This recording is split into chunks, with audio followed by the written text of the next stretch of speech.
राजधानी देहरादून से इस वक्त की बड़ी खबर मिल रही है, जहां पर मानसून की पहली बारिश में जलमग्न हुए हैं कई इलाके। पहली ही बारिश ने खोली सरकार के दावों की पोल। प्रदेश के कई हिस्सों में जलभराव की स्थिति। देहरादून, हरिद्वार समेत कई शहरों में हुआ जलभराव। हरिद्वार में बढ़ा गंगा का जलस्तर और गंगा के पानी में तैरती नजर आई कार। तो ये बड़ी खबर आपको बता रहे हैं, जहां पर मानसून की पहली बारिश ने ही सारी दावों की पोल खोल दी है और ऐसे में कई इलाकों में बारिश का पानी भी भर गया है और देहरादून, हरिद्वार समेत कई शहरों में जल भराव की स्थिति भी देखी गई। और हरिद्वार में गंगा का जल स्तर बढ़ गया, जिसके बाद पानी में एक कार भी तैरती हुई नजर आई। तस्वीरों के माध्यम से भी देखा जा सकता है कि किस तरह की तस्वीरें हैं ये। तो गंगा के पानी में कार तैरती हुई हरिद्वार में, और ऐसे में पहली बारिश ने ही दावों की सारी पोल खोल कर रख दी है।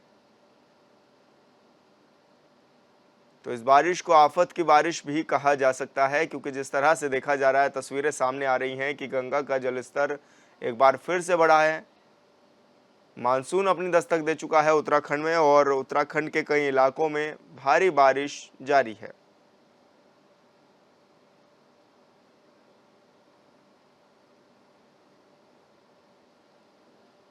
तो आपको बता दें, ये तस्वीरें हरिद्वार गंगा क्षेत्र की है, जहां पर जो कार है वो बहती हुई नजर आ रही है और प्रदेश के कई हिस्सों में भी जलभराव की स्थिति है। हरिद्वार में गंगा का जल स्तर भी अभी बढ़ा हुआ है और गंगा के पानी में कार है। हालांकि कार को पानी से निकाल लिया गया है और जिस तरह से अब मानसून ने अपनी दस्तक उत्तराखंड में दे दी है, उससे साफ जाहिर है कि इस बार भारी बारिश की संभावनाएं भी रहने वाली हैं। हालांकि मौसम विभाग भी इसको लेकर के कई बार अलर्ट करा चुका है और कई हिस्सों में भारी बारिश की चेतावनी भी दे चुका है।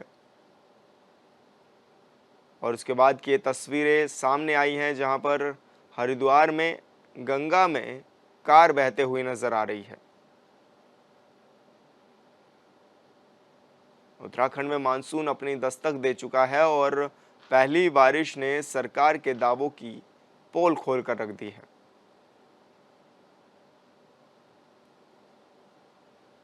तो गंगा में ये कार भी बहती हुई नजर आई और साथ ही गंगा का जलस्तर भी बढ़ गया और ऐसे में कई लोगों में डर का माहौल भी पैदा हुआ है। देहरादून, हरिद्वार समेत कई इलाकों में भारी बारिश हुई है और जिसके बाद शासन प्रशासन के दावों की तो पोल खुली है, साथ ही बारिश का कहर भी देखने को मिला है। हरिद्वार की ही बात करें तो वहां पर गंगा का जल स्तर काफ़ी बढ़ गया और ऐसे में एक कार पानी में तैरती हुई नजर आई है और जिसको प्रशासन द्वारा निकाल लिया गया है पानी से बाहर। लेकिन ऐसी स्थिति प्रदेश के कई जिलों में है, जहां पर लगातार बारिश जारी है। और संवाददाता हिमांशु गौड़ फोन लाइन पर जुड़ गए हैं। हिमांशु, जिस तरह से देखा भी जा रहा है कि पहली बारिश ही आफत की बारिश बन गई है, तो तैयारियों की अगर हम बात करें तो किस तरह की तैयारी? क्योंकि मानसून ने उत्तराखंड में दस्तक दे दिया है और ऐसे में तो क्योंकि विषम भौगोलिक परिस्थितियां पर्वतीय प्रदेश की हो जाती हैं, मानसून का जो अलर्ट है वो सामान्य से अधिक इस बार होने वाला है और कहीं ना कहीं मौसम विभाग लगातार इस बात को कहता आ रहा है कि वर्षा जो होगा वो सामान्य से अधिक इस बार होने वाली है। तो ऐसे में प्रशासन को लगातार अलर्ट मोड पर है, चाहे एनडीआरएफ हो, एसडीआरएफ हो, डीडीआरएफ हो या स्थानीय प्रशासन जो है वो लगातार अलर्ट मोड पर है। कहीं ना कहीं आपदा प्रबंधन विभाग है या आपदा विभाग है वो लगातार तैयारी में जुटा हुआ है। लेकिन अभी जिस प्रकार से वीडियो वायरल हो रहे हैं हरिद्वार में पहली मानसून की जिस प्रकार से बारिश हुई और कारें जो है बहती हुई नजर आ रही हैं, तो ये कहीं ना कहीं प्रशासन के जो दावे हैं उसकी पोल जरूर खोलता है कि किस प्रकार से जो है अभी मानसून की पहली बारिश उत्तराखंड में हुई है। इसके बाद अप्रैल और माफ कीजिए अगस्त और सितंबर में जिस प्रकार से बारिश का कहर उत्तराखंड में बरसता है, जिस प्रकार से भयंकर वर्षा उत्तराखंड में होती है, वो एक चिंताजनक विषय होगा जब पहली बारिश में इस प्रकार कि अगर हमारे सामने आते हैं तो देखने वाली बात होगी आने वाले समय में प्रशासन किस प्रकार से तैयारी में रहता है और कहीं ना कहीं अधिकारियों को इस समय अलर्ट मोड पर रहना होगा, क्योंकि आपदा प्रबंधन विभाग जो है स्वयं मुख्यमंत्री पुष्कर सिंह धामी के पास इस समय है। तो कहीं ना कहीं प्रशासन को इस समय अलर्ट मोड पर रहने की आवश्यकता जरूर है, क्योंकि मौसम विभाग लगातार इस बात का अंदेशा कर रहा है कि सामान्य से अधिक वर्षा इस बार होने वाली है। तो हिमांशु, क्या माने जिस तरह से अभी बारिश का कहर जारी है, तो ऐसे में क्या मौसम विभाग ने भी कोई अलर्ट जारी किया है? जी बिल्कुल, बेहाल मौसम विभाग लगातार इस बात को कह रहा है। मौसम निर्देशक जो विक्रम सिंह है वो लगातार इस बात को कह रहे हैं कि इस बार सामान्य से अधिक वर्षा होने के आसार उत्तराखंड में है। जहां पहले ही सामान्य वर्षा होती थी उससे अधिक वर्षा होने की संभावना उत्तराखंड में है। और ऐसे में आपदा के तमाम जो खतरे हैं, चाहे मैं बात करूँ भूस्खलन हो, बाढ़ हो या नदियों का जो जलस्तर भी पर्वतीय प्रदेश और ऐसे में जो वाइड रिवर होती है उनका जो जलस्तर है वो बढ़ना स्वाभाविक होता है। बाढ़ की संभावनाएं अधिक बढ़ जाती है, क्योंकि अनेक घाटियों से, चाहे मैं बात करूँ अलग नदी प्रवाह तंत्र हो या भागीरथी नदी प्रवाह तंत्र हो, इसी के साथ काली गंगा नदी प्रवाह तंत्र हो, ऐसे में तमाम जो नदी प्रवाह तंत्र है इनका जलस्तर लगातार बढ़ जाता है। और ये एक चिंताजनक विषय फिर मैदानी क्षेत्रों के लिए बन जाता है, क्योंकि जिस प्रकार से ऋषिकेश बैराज की बात हो या उत्तरकाशी में मनेरी भाली प्रोजेक्ट फेज 1 फेज 2 हो, टिहरी हाइड्रो इलेक्ट्रिसिटी प्लांट हो, इसमें जो है पानी की मात्रा अधिक हो जाती है। और इस पर जब पानी खोला जाता है तो ये शहरी मैदानी इलाकों के लिए ये एक खतरा बन जाता है। जिस प्रकार से बाढ़ की संभावना हरिद्वार और ऋषिकेश में बनती है वो एक चिंताजनक विषय बन जाता है। तो हिमांशु, क्या माने कि जिस तरह से तैयारियां अब देखी भी जा रही है, क्या तैयारियां पूरी हो चुकी हैं सरकार की कि अब जब बारिश या इस तरह की इस तस्वीरें जब सामने आएगी तो उससे निपट सकेंगे हम लोग? साल क्योंकि मुख्यमंत्री धामी के पास इस समय आपदा प्रबंधन विभाग है और लगातार अधिकारियों के साथ वो मॉनिटरिंग कर रहे हैं। मानसून प्री मानसून जब उत्तराखंड में दस्तक दी थी उससे पहले भी उन्होंने लगातार अधिकारियों के साथ समन्वय किया था। तमाम आला अधिकारी, चाहे मैं बात करूँ अपर मुख्य सचिव राधा, चाहे गढ़वाल कमिश्नर रविशंकर पांडे हो, तमाम ऐसे आला अधिकारी और बड़े अधिकारियों के साथ उन्होंने बैठक ली थी और लगातार आपदा का जायजा उन्होंने लिया था। और अधिकारियों को ये सख्त निर्देश मुख्यमंत्री की ओर से दिए गए हैं कि आप जो है तैयार रहिए, अलर्ट मोड पर रहिए, क्योंकि एनडीआरएफ एसडीआरएफ के साथ ही आईटीबीपी, क्योंकि श्रीनगर और जोशीमठ में आपकी तैनात होती है, तो ऐसे में आईटीबीपी के सेना के जवानों को भी लगातार अलर्ट मोड पर रहने की जो है हिदायत दी गई है। और कहीं ना कहीं लगातार जो है मुख्यमंत्री पुष्कर सिंह धामी मॉनिटरिंग करते हुए नजर आ रहे हैं। जी बिल्कुल हिमांशु, बहुत बहुत शुक्रिया आपका तमाम जानकारी साझा करने के लिए। भारत ने टी20 वर्ल्ड कप में दक्षिण अफ्रीका को हराकर एक बार फिर इतिहास रच दिया है और ऐसे में टी20 वर्ल्ड कप जीत लिया है। बता दें कि डेथ ओवरों में दमदार गेंदबाजी की बदौलत भारत ने दक्षिण अफ्रीका को जीत की दहलीज से वापस भेज दिया है। भारत की इस जीत पर देश के कई नेताओं ने टीम इंडिया को बधाई दी है। साथ ही प्रधानमंत्री नरेंद्र मोदी ने भी वीडियो संदेश जारी किया है। उन्होंने कहा है कि इस भव्य विजय के लिए सभी देशवासियों को बहुत सारी बधाई। पीएम ने कहा कि आज 140 करोड़ देशवासी टीम इंडिया के शानदार प्रदर्शन को लेकर गर्व महसूस कर रहे हैं।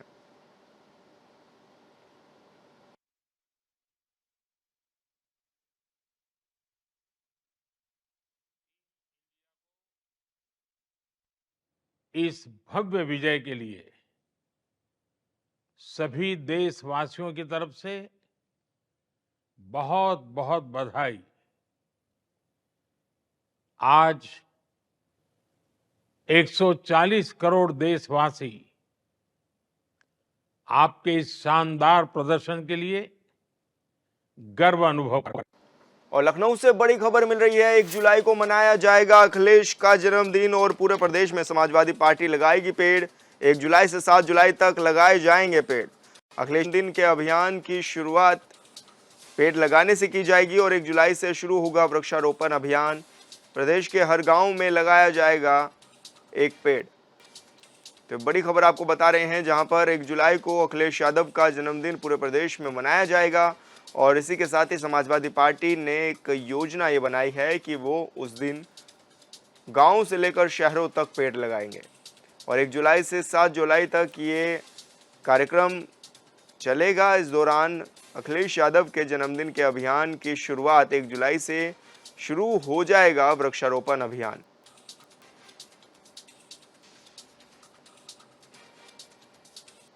और संवाददाता राशिद हमारे साथ जुड़ चुके हैं। राशिद, क्या कुछ जानकारी मिल रही है, क्या किस तरह से अभियान चलाया जाएगा ये समाजवादी पार्टी द्वारा? कल आपको बता दें कि अखिलेश यादव का कल जन्मदिन है और इसी को लेके कहीं ना कहीं संसदीय समाजवादी पार्टी के, उन्होंने कल एक लेटर जारी करके उत्तर प्रदेश में ये कार्यकर्ताओं को संदेश दिया था कि 1 जुलाई से 7 जुलाई तक अखिलेश यादव के जन्मदिन को पेड़ लगाया जाएगा, इस तरह से मनाया जाएगा, वैसे रोपण किया जाएगा। लेकिन एक सबसे बड़ी बात ये कही थी, उस लेटर में ये लिखा था पीडीए। पीडीए का मतलब ये होता है पिछड़ा, दलित, अल्पसंख्यक। तो पेड़ भी अगर समाजवादी पार्टी लगाएगी तो ऐसे लगाएगी जैसे नीम का पेड़ है, इस तरह के पेड़ लगाएगी जो जमीन में रुके। और कहीं ना कहीं उत्तर प्रदेश में ये अभियान चलेगा, 1 जुलाई से 7 जुलाई तक ये अभियान चलेगा और इसको कहीं ना कहीं और राज्यों में आगे बढ़ाया जाएगा, इसको लेके ये कहा गया है। तो कहीं ना कहीं अखिलेश यादव का जन्मदिन है तो सपा कार्यकर्ता उत्साहित है, अलग अलग तरीके से जन्मदिन को मनाएंगे, मुबारकबाद देंगे। तो कहीं ना कहीं ये भी एक नई कड़ी देखी जा रही है, अखिलेश यादव के जन्मदिन पे इस बार पीडीए पेड़ लगाए जाएंगे जो 1 जुलाई से 7 जुलाई तक के अभी। राशिद, क्या आंकड़ा रखा गया है पेड़ों का लगाने का कि कितने पेड़ लगाए जाएंगे पूरे प्रदेश भर में? देखिए, आंकड़ा विशाल कुछ नहीं रखा गया, लेकिन ये कहा गया है कि गांव-गांव, शहर-शहर हर जगह पे ज्यादा से ज्यादा पेड़ लगाए जाए, क्योंकि पेड़ ऐसे लगाए जाए जो पेड़ लगाने के बाद में वो जीवित भी रहे। ये ना हो कि पेड़ लगा दिए जाए, उसकी देखभाल ना हो पाए, बाद में पेड़ खत्म हो जाए। तो इस तरह के पेड़ नहीं लगाना है। आम के पेड़ है, जैसे नीम के पेड़ है, इसी तरह के ऐसे पेड़ लगाना है जिनको हम बचा के भी आगे रखे, पर्यावरण जो है आगे बढ़िया होता चला जाए। तो इन्हीं सब चीजों को ध्यान रखते हुए 1 जुलाई से 7 जुलाई तक के ये अभियान चलेगा। जी विशाल। बिल्कुल राशिद, बहुत बहुत शुक्रिया आपका तमाम जानकारी साझा करने के लिए।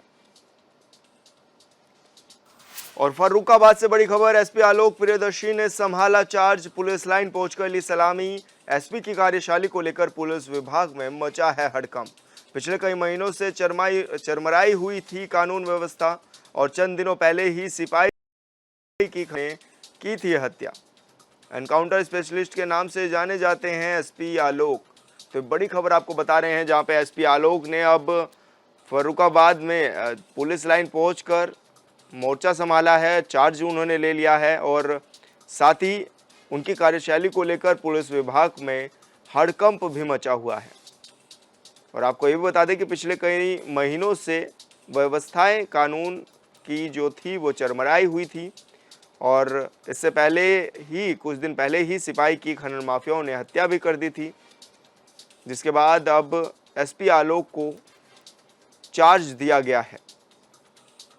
स्पेशलिस्ट के नाम से भी जाने जाते हैं एसपी आलोक।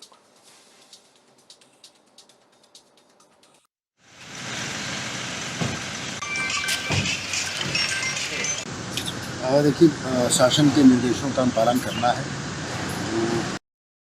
क्राइम के ऊपर जो नो टॉलरेंस की नीति है उसके आधार पर काम करना है।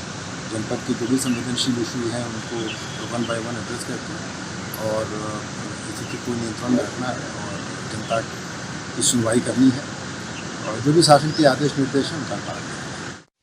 मुजफ्फरनगर से बड़ी खबर मिल रही है, टीम इंडिया की जीत पर हुआ सड़कों पर जश्न।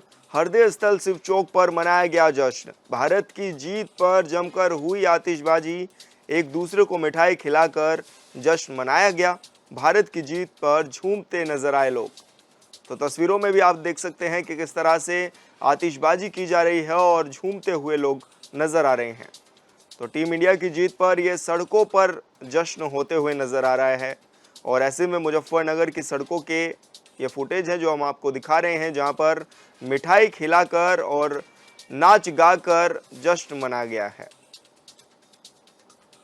ऐसे में सड़कों नजर आए और आतिशबाजी भी करते हुए नजर आए हैं।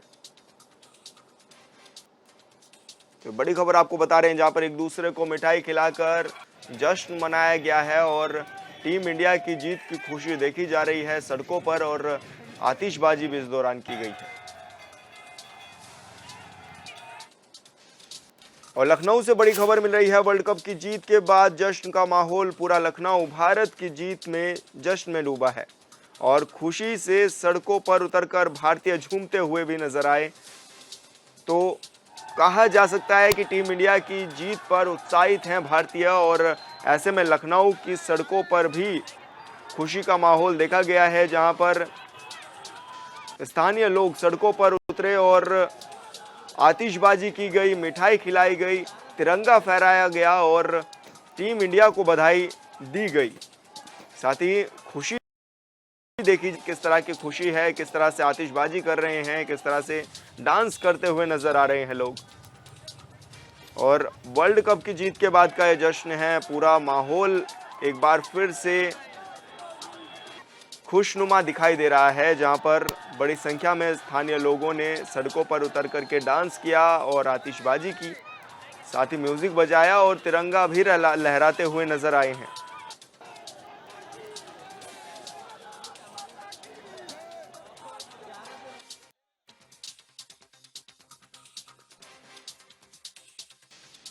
और भारत की जीत के बाद गाजियाबाद में भी जश्न का माहौल देखने को मिला, जहां पर लोगों ने T20 में जीत के बाद टीम इंडिया को बधाई भी दी। और भारत की इस जीत के बाद गाजियाबाद के इंदिरापुरम में जश्न का माहौल भी दिखाई दिया। भारत की जीत पर लोगों ने आतिशबाजी के साथ वर्ल्ड कप की जीत का जश्न मनाया। लोगों ने उत्साह के माता की जयकारे भी लगाए हैं, साथ ही आतिशबाजी भी की है।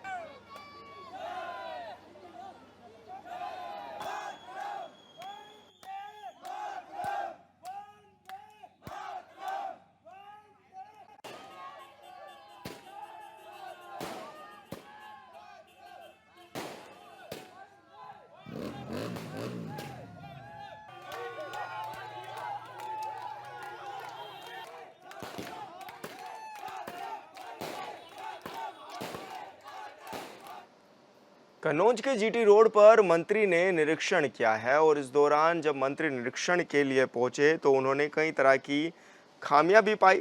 इस दौरान आपको बता दें कि रोमा स्मारक मुक्ताकाशी मंच विदेशी आक्रांताओं के हमले में कन्नौज से ले जाए गए पूर्वजों की याद में बनाया गया है। और ऐसे में कन्नौज के जीटी रोड किनारे से बनकर तैयार हो रहा है निर्माणाधीन रोमा स्मारक और मुक्ताकाशी मंच का मंत्री असीम अरुण ने निरीक्षण किया। और निरीक्षण के दौरान उनके साथ कई अधिकारी भी मौजूद नजर आए।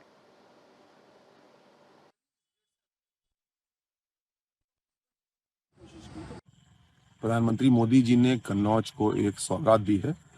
लगभग 4 करोड़ 80 लाख रुपए से एक रोमा स्मारक तैयार हो रहा है और उसके बगल में एक मुक्ताकाशी मंच तैयार हो रहा है। आज इसका निरीक्षण मैंने किया, समीक्षा की। मुझे आशा है कि 3 महीने के अंदर ये बन के तैयार हो जाएगा। रोमा समुदाय वो समूह है जो कन्नौज से और उत्तर भारत से 1000 साल पहले जबरदस्ती दास बना करके मध्य एशिया में ले जाया गया और फिर वहां से वो पूरे विश्व में फैले। ऐसे हमारे बहन भाई कन्नौज तक अपनी जड़ नहीं खोजते। उनके स्मरण के लिए, उनकी याद के लिए ये स्मारक यहाँ पे तैयार हो रहा है। इसमें बीच में एक चक्र होगा जो रोमा समुदाय का घर माना जाता है, जो उनकी गाड़ी होती है, वैगन बोलते हैं उसको, उसके ये चक्र का प्रतिबिंब है। जो रोमा समुदाय का झंडा है उसके बीच में भी ये चक्र दर्शाया जाता है और ऐसा ये स्मारक तैयार हो रहा है। इसके बगल में लगभग 400 लोगों के बैठने के लिए मुक्ताकाशी मंच तैयार हो रहा है। इस मंच में लाइट, साउंड, सारी व्यवस्था होगी ताकि कन्नौज के हमारे युवा साथी या संस्कृति में जो भी रुचि रखते हैं वो अपने कार्यक्रम यहाँ पे आके बहुत ही कम खर्चे में कर पाएंगे और कन्नौज वासी उसका आनंद। कानपुर में गंगा का जल स्तर बढ़ गया है और ऐसे में पुलिस प्रशासन भी अब एक्टिव मोड में नजर आ रहा है।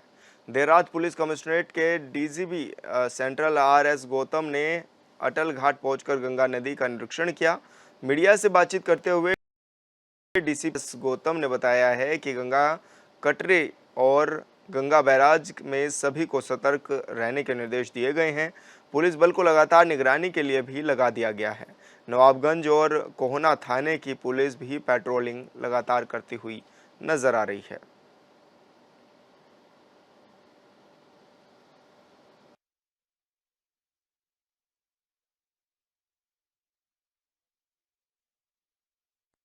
बढ़ते हुए रूप को सभी को आगाह किया जा रहा है कि सभी लोग जो है गंगा किनारे, जो लोग बिल्कुल तट पर ही हैं, अपना खोखा आदि रखे हैं उनको दूर कर लें। साथ ही साथ जो है गहरे जल की तरफ ना जाएं। अचानक से भी जल में वृद्धि हो सकती है और कोई भी जो है दुर्घटना घटित हो सकती है, जिसके दृष्टिगत रखते हुए पीजी सिस्टम के माध्यम से सभी को अवगत कराया गया। और इस जन के द्वारा लगातार पेट्रोलिंग भी की जा रही है।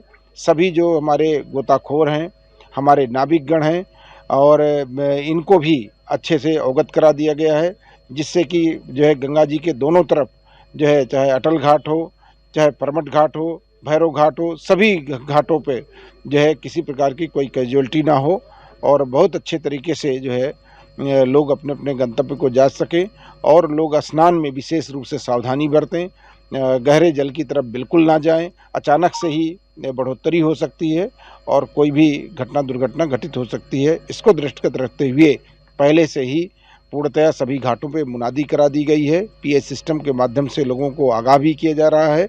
लगातार जो है पेट्रोलिंग भी की जा रही है पुलिस के द्वारा, और साथ ही साथ जो है नाविक गण के द्वारा भी जो है बोटिंग की जो है।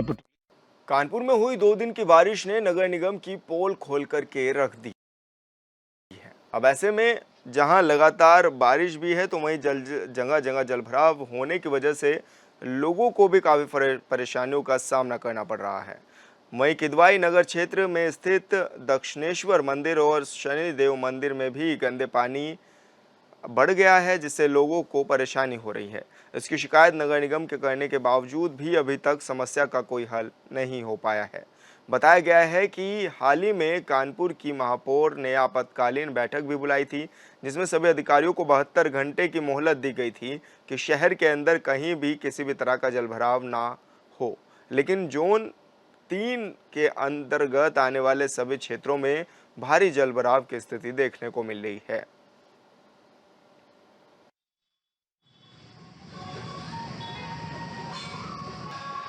यहाँ पे 4-5 दिन से ये पानी भरा हुआ है, जिसका निकास का कोई रास्ता नहीं है। सारी नालियाँ बंद हैं।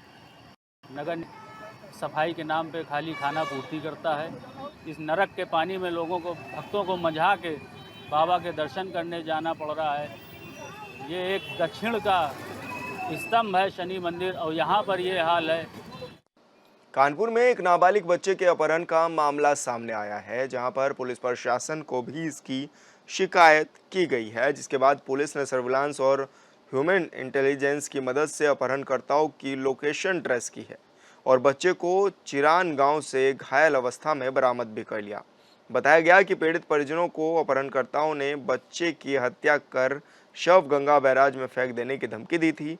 फिलहाल पुलिस ने 2 आरोपियों को गिरफ्तार कर लिया है और अन्य फरार आरोपियों की तलाश में पुलिस जुटी हुई है। एक नाबालिग लड़के का अपहरण किया गया है। लड़के के पिता ने बताया कि अपहरणकर्ताओं ने धमकी दी, हत्या कर गंगा बैराज में फेंक देंगे। इस सूचना पर पुलिस टीम ने सर्विलांस व ह्यूमन इंटेलिजेंस के माध्यम से ब्रिजनारायण और तेजनारायण तक पहुंची। ब्रिजनारायण और तेजनारायण से कड़ाई से पूछताछ की गई तो इन्होंने बताया कि अपहरित लड़का चिरान गांव में खेत पर बने फार्म हाउस पर है। इन लोगों को लेकर के पुलिस चिरान गांव गई। वहां गांव के बाहर खेत पर बने एक रूम के बाहर लहूलुहान अवस्था में, बुरी तरह घायल अवस्था में अपहरित लड़का मिला। पुलिस की गाड़ी देख करके अपहरणकर्ताओं के अन्य 4 साथी भाग गए। क्या कह के लाए थे यहाँ?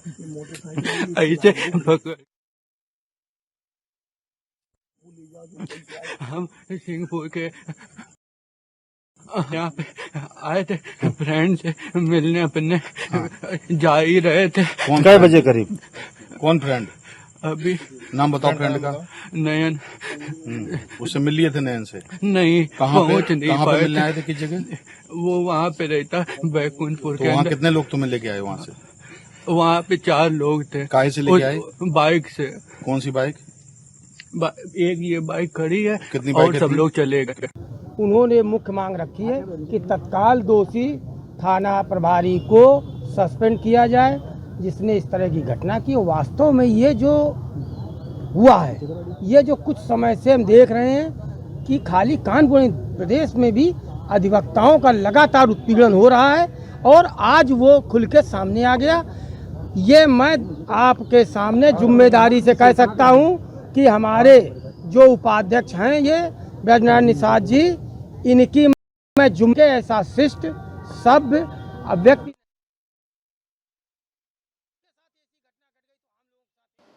और संवाददाता इब्ने हसन जैदी हमारे साथ फोन लाइन पर जुड़ गए हैं। इब्ने, क्या ये मामला था और अभी कोई कार्रवाई हो पाई है मामले में? यह विशाल देखिए, ये पूरा मामला जो है बिरपुर थाना केस का था, जहाँ पर एक आर्यन शर्मा नाम का बच्चा था, जिसको जो है अगर बात की जाए कि जिन लोगों ने अपहरण किया, तो अपहरण करना केवल इस बात पे कर दिया गया कि उन्हीं ने अपनी लड़की के साथ जो है इस लड़के को घूमते हुए कोल्ड ड्रिंक पीते हुए देख लिया था, जिसके बाद जो है इसका अपहरण करके 7-8 लोग ले जाते हैं। ले जाने के बाद इतनी बुरी तरीके से इसकी पिटाई करते हैं, जिस तरीके से बच्चा सामने बोल रहा है तो देख के ही अंदाजा लगाया जा सकता है कि कितनी दहशत में वो बच्चा है, और जिस तरीके से मारा पीटा गया है उस तरीके से उसकी जान भी चली जाती है। कारण जब ये अपहरण होता है तो जैसे ही पुलिस को सूचना मिलती है, पुलिस मोबाइल को सर्विलांस पर लगवाने के बाद जो है वहां तक पहुंच जाती है। पहुंचने के बाद बच्चे को बरामद कर लेती है, और बरामद करने के बाद जो है मोबाइल नंबर से पता चलता है कि कौन कौन लोग इसमें शामिल है। तो उसमें 2 लोगों को अरेस्ट करके फिलहाल वो फौरन पुलिस ले आती है। उसमें एक अधिवक्ता होते हैं और एक जो अधिवक्ता होते हैं उनकी पत्नी होती है, उनको अरेस्ट करके ले आती है पुलिस और राज्य मुकदमा कायम कर लेती है। लेकिन वहीं हम आपको बता दें कि जैसे ही ये होता है उसके बाद से वकीलों में जो है वो काफी रोष पैदा हो जाता है, और कल जो है लगभग 4 से 5 घंटे तक वकीलों ने जो है कानपुर कमिश्नरेट में जो है कमिश्नर का घेराव किया। वहां पर खूब नारेबाजी करी गई है और उन्हीं ने अपने कार का बहिष्कार भी कर दिया है। तो बहरहाल पुलिस जिस तरीके से फौरन जो है एक्शन में आई है, पुलिस ने बच्चों को बरामद कर लिया और वकीलों के खिलाफ मुकदमा कायम कर दिया है, तो ये काफी सराहनीय काम है। लेकिन पुलिस ने अब जैसा दिख रहा है तो पुलिस जो है अब इस तरीके के प्रदर्शन के बाद से बैकफुट पर है। अब आगे देखना है कि क्या इस बच्चों को पूरा न्याय मिल पाएगा या नहीं मिल पाएगा, या ये पुलिस जो है वकीलों के दबाव में जो है अब जिस तरीके से सूत्र बता रहे हैं। बिल्कुल इब्ने, बहुत बहुत शुक्रिया आपका तमाम जानकारी साझा करने के लिए। और